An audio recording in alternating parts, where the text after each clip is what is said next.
do so with a win or a tight loss, as Pete Alonso gets ready to lead off this second.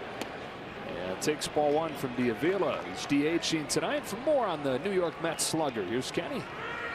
Well, guys, Mark DeRosa tells a great story about the pride Pete Alonso takes in being part of this team. On Thursday, before Team USA's exhibition against the Angels, DeRosa told Alonso, "I'll get you 3 at-bats." And Alonso said, "No, I want them all." Then DeRosa said, "I'll pull you for defense in the 9th." And Alonso replied that he didn't make the 18 and under Team US team, and it burns him still, and he wants to be on the field, and you're going to have to rip him off it. Grounds in here to Urshela, and a nice play to get Alonso. Yeah, I mean, it's hard for any of these guys to take too hard a stance on their playing time, because just look around at who you're battling for that time. Yeah, for sure. I mean, that's the challenge of the puzzle. And when you script things out before a tournament starts, everything looks good. This is who I'm going to play when, and this is when this happens. But it all got thrown up into the washing machine once they lost game 2, and that really kind of changed everything in the strategy. And so now Mark has to win a game, and then he'll adjust after this game. Lefty here, Kyle Schwarber back in the lineup. First time since he homered against Great Britain in the WBC opener. Mark DeRosa said, "I had to find a way to get him back in there tonight." Yeah, he's kind of a spark plug in the clubhouse. And obviously, he could go deep at any time, but his presence in the lineup, even though he's in left field, he's the guy, he said, that's keeping everybody loose and charging everybody up. What is it about a guy where you put together 30 of the best players in the world, but he's the one that they all point to and say his personality, at least his leadership ability, is different? It's in the air to left center field, and hold that thought as it goes deep to the track and gets caught by Mariaga. What's the differentiator for a guy like that?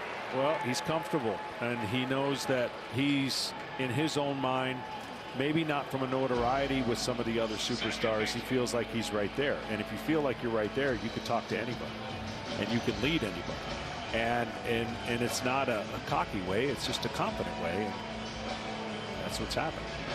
It looks like that may do it for D'Avila. As Tim Anderson gets ready to hit, they're not going to let the young left-hander face him. On a night where Jolbert Cabrera is going to be really aggressive, we get our first snapshot of that. Thursday on FS1. Game on, baby! The region's best clubs go head-to-head in a knockout-style tournament where only one king can be crowned. The Scotiabank CONCACAF Champions League, Thursday at 8 Eastern on FS1. We've been friends for so long, and I guess what I'm trying to say is I love... You didn't use Credible.com for your personal loan, and now you're getting nonstop spam calls. Yeah. It's either credible or it's not. Credible.com.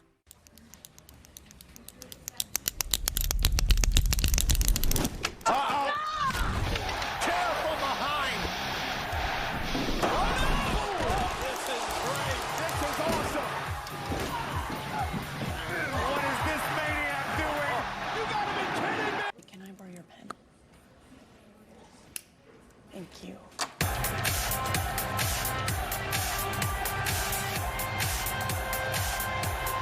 Jussie Smollett, an actor who films the hit TV show Empire, told police he's the victim of a hate crime. I've been truthful and consistent on every single level since day one. Let me paint a picture for you. Most folks aren't going out at 2 in the morning on the coldest night of the year. Jussie hired them to beat him up. This is where we waited for Jussie to come. We were the ones that did it. Yeah, it was us. Jussie, you have anything to say?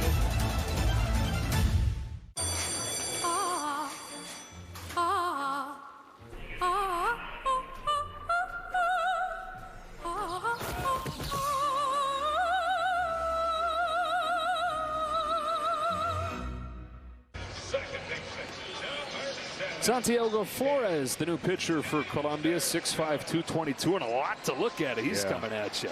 He's got some kind of arm action, a little funky kind of take out of the glove, but goes downhill, and we'll see how long he's able to stay in. You see that high A, Greensboro,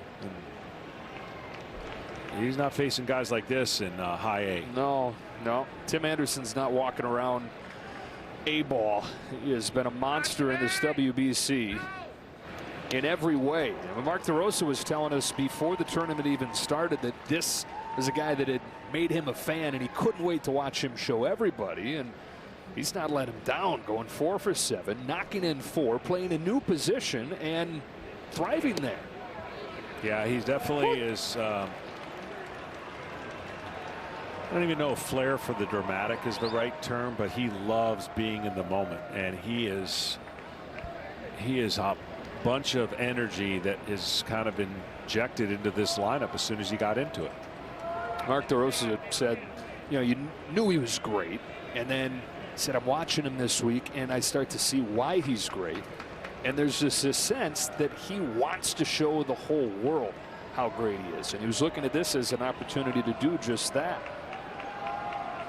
And an 0-2 hole here against Flores. And he takes low. He's one of those guys, I think, at the forefront, John, in recent years of more guys letting their personality show. And great representative for the White Sox. Mark DeRosa told him if he hits a home run, he got to have the bat flipped from him. And he said, oh, don't worry. You're going to get it. Swings and misses here. And he's down on strikes. Completed a 1-2-3 second inning. No score in Phoenix.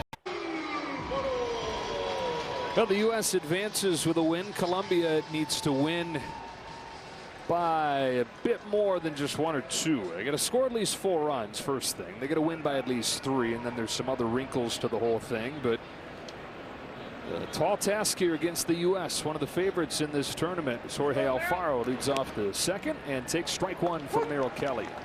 Alfaro, in Colombia's win over Mexico on Saturday, had 2 doubles. The San Diego Padres last year. He's with the Boston Red Sox in camp this spring.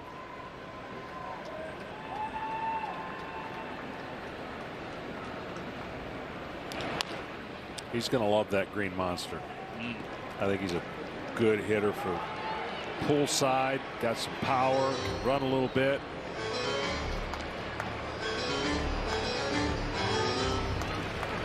You get jealous every time he comes up with that hair flowing out, don't you? It's pretty special. I'm not going to lie.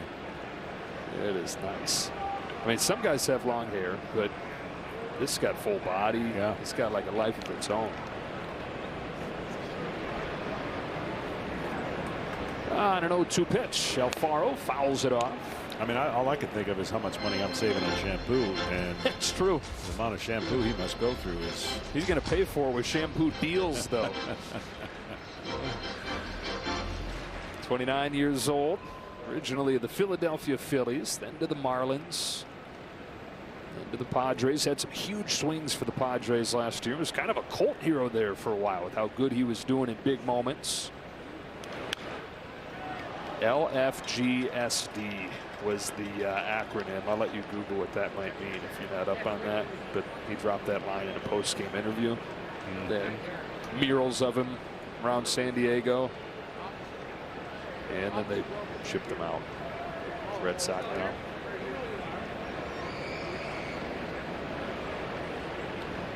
Another 0-2. In the dirt. Well, 2 great stories last year was San Diego and Philadelphia, and both those teams got better.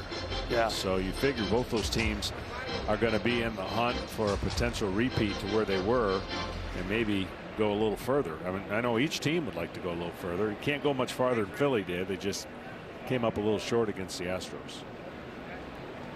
On 1-2, Alfaro takes ball 2. Phillies, of course, signed Trey Turner. That's the big one for them this winter. Playing shortstop for Team USA tonight. Xander Bogaerts signs with the San Diego Padres.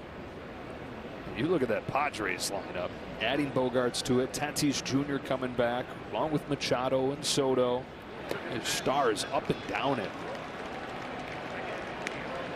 And one of the first times ever, certainly in a long time, where a lot of people come into the season thinking the Padres are the team to beat over the Dodgers in the West. You know, it's been a 3-year journey for the Padres to catch up to a roster of the Los Angeles Dodgers. Alfaro, after falling behind, earns the walk to lead off the second. And now they have the roster. It's whether or not they have the ability to beat the team down the street that they have been wanting to beat for a while.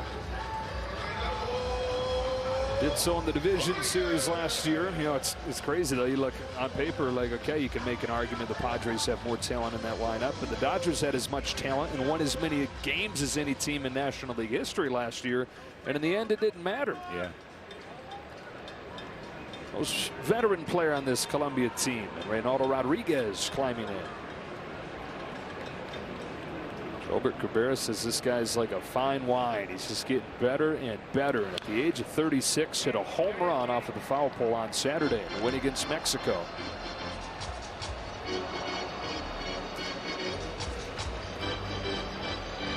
It's just amazing the emotions of this tournament, and we're seeing it across every pool.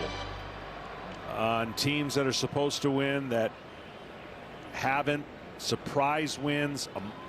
I mean, you couldn't get a bigger moment than Colombia first game against Mexico, and then to play it forward and be in this spot without their offense kicking it in gear is pretty amazing.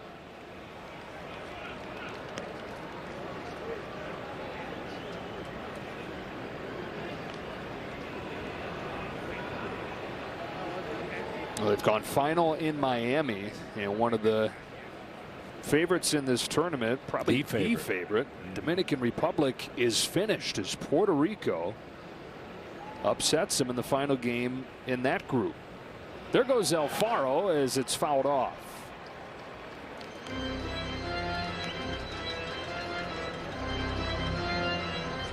Fernando Cabrera is trying to get him to go to that open second base spot. Nobody over there. Got the shift on.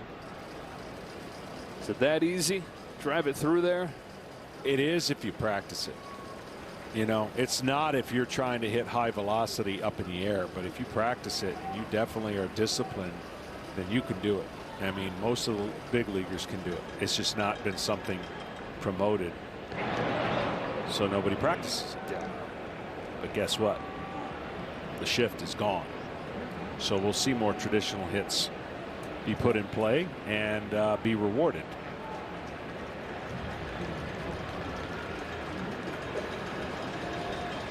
Leadoff walk from Jorge Alfaro. He's off first base, and Kelly will check on him. Speaking of the new rules, Kelly would have one more shot at throwing over there. And if he didn't get Alfaro by the new rules, Alfaro would get second base. It'd officially be a balk. It's been a little bit jarring the other way going to these games after seeing a couple weeks of spring training, and the game feeling as different as it does with those new rules. That's a swing and a miss in the first out of the second inning. Well, Puerto Rico gets the huge win over the Dominican Republic, but some horrible news coming out of the celebration in Miami, Ken Rosenthal. You're absolutely right, Joe. And it started off as a thrilling, electrifying moment, one of the great moments in Puerto Rican baseball history. Edwin Diaz closing out the Dominican Republic. And that moment almost immediately turned upsetting and awful. Diaz, in the celebration, hurt his leg somehow, and he had to be carted off the field, taken off the field in a wheelchair. His brother Alexis, also a member of Team Puerto Rico, in tears. Everyone on the team quite upset. We don't have any report yet on just how Diaz is, but this was a moment that just turned immediately sour. Little Valoria floats this one into center field. Anderson can't get it. Up to second goes Alfaro. And everybody's safe for Colombia, and that dunk shot into no man's land. So just a freak injury in Miami to one of the preeminent closers in the game, one of the central figures in what is going to be a tight race in the East, goes down with what looks like a bad injury. Yeah, you got to hope, and you pray it's not a long and bad and maybe even season-ending injury. Just hope and cross your fingers that he's going to be okay. Didn't look like it was any kind of major celebration, just like something flukish. Yeah, it's, of course, everybody, all teams have their concerns as their guys go off to play in this tournament, just hoping that they come back in one piece. But you never think about the celebrations, the great part about this tournament, the joy that these guys play with and have playing for their countries, produce in a moment like that. It's a strike on Jesus Mariaga. He's got 2 on with 1 out and a scoreless second inning. Big, strong, fast young man at the plate. If he hits one on the ground, it'll be tough to turn too. It'll have to be very firm on the ground because he can get down. His manager is praising his abilities. Yeah, Jober Cabrera thinks that Jesus Mariaga is going to be the one that got away for a team in this ballpark here, the Arizona Diamondbacks. He was an Arizona farmhand for 4 seasons, but then they gave up on him. And Jober Cabrera says they did so too fast because this guy's gone into independent ball for the Gary South Shore Railcats, torn it up, and I think it's a matter of time before somebody else gives him another opportunity, and he seizes it. On a 2-1, Mariaga watches ball 3. Well, Merrill Kelly's put himself in a tough spot right now, and of course anything that Colombia can get on the board is going to put more and more pressure on the USA squad. 3-1 right here. He's got to make a pitch. Big swing and a foul, and it's 3-2.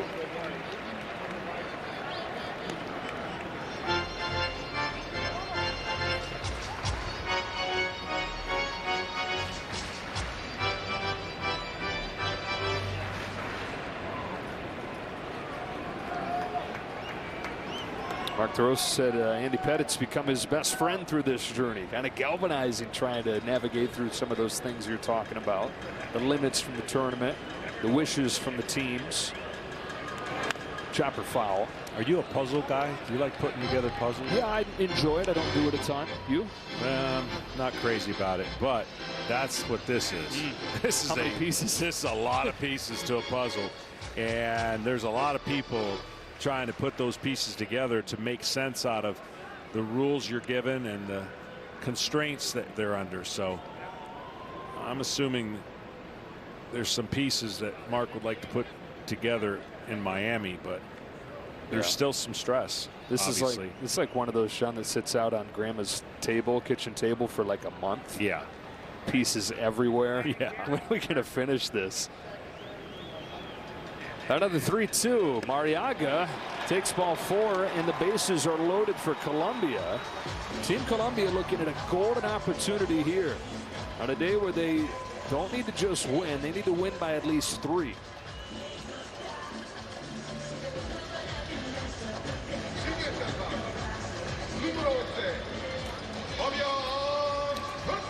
Well, 30 pitches, and your allotment is 65, and you know, even though everybody's available for Team USA, you still want to be able to get some innings out of Merrill Kelly. And right now, he's worked himself into a pretty good jam here. First pitch here will set the tone for this at bat. Nowhere to put anybody. He gets down to the bottom of the order, and he's going to face a couple guys that spent last year in the A-ball. Fabian Pertuz comes up here in his first start of the WBC, and he finds himself right away in a big spot. He's 22 years old, Cubs farmhand, bases loaded, no score, second inning. Pertuz takes ball 1. Kelly just struggling to find it. Yeah, just missing and not really finishing the pitches. Got to have some finish on the pitch down in the zone. Here's his 1-0. Ball 2, not close, and it's every one of his pitches. In the first inning, he needed just 10 pitches to go 1, 2, 3. The 22 pitches in the second already, and only 1 out to show for it. He's got to come in with a strike here. I mean, you just can't lay it in there, but you've got to make a quality pitch in the strike zone to entice some kind of hit. Wow. Swing and a miss. Fastball to the outside part, 2-1. See, the problem with going inside, where he tried to, the last batter really tried to pound him inside, there's very little room for error. And so you make a mistake inside, it usually results in extra bases and possibly some more damage. So getting the ball away. Here's 2-1. Pertuz with a big rip and a foul back, and he's found it with a fastball here to get back into the count 2-2. And see, those two pitches were away, and you got more room away to expand the zone. When you come in, you got to be really fine. So now he can throw that breaking ball off of the 2-2 pitch right here. I call it the action pitch, especially with the bases loaded. You don't want to go to 3-2. You have the luxury to go to 3-2, but you really don't want to go to 3-2 when the bases are loaded.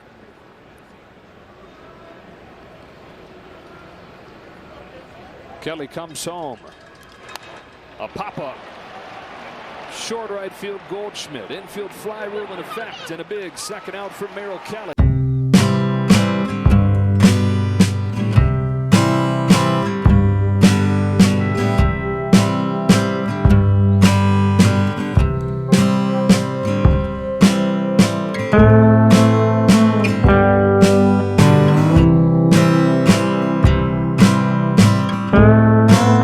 Canada, and there's this feeling around the clubhouse that they just stopped having fun. We asked Jolbert Cabrera who's got to change that, who can lead the charge, and he said this guy, the 20-year-old at the plate, and Dian Frias continues to play with a smile on his face, and he's hoping that his teammates follow him today. Don't put as much pressure on themselves. Some pressure in this spot here.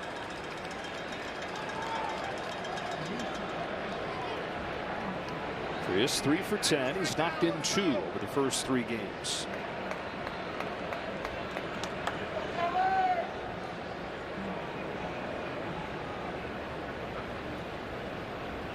On 1-0, a foul back. You got to give Merrill Kelly some credit. I mean, he's trying to stay disciplined and he's trying to pound in. And really, those were 2 balls. He swung at the second one. He got the ball 1, and then this one was ball 2, but he made a good enough pitch to make it look like a strike to entice the swing. Bases loaded, 2 gone. No score in the second. This is low here. Ball 2. I know in the big leagues, most big league hitters with power can take you to both sides of the plate, but the least damaged side of the plate, the least a hitter can do damage is away. If you make a mistake in, that's to the pull side, and that's where the power runs into.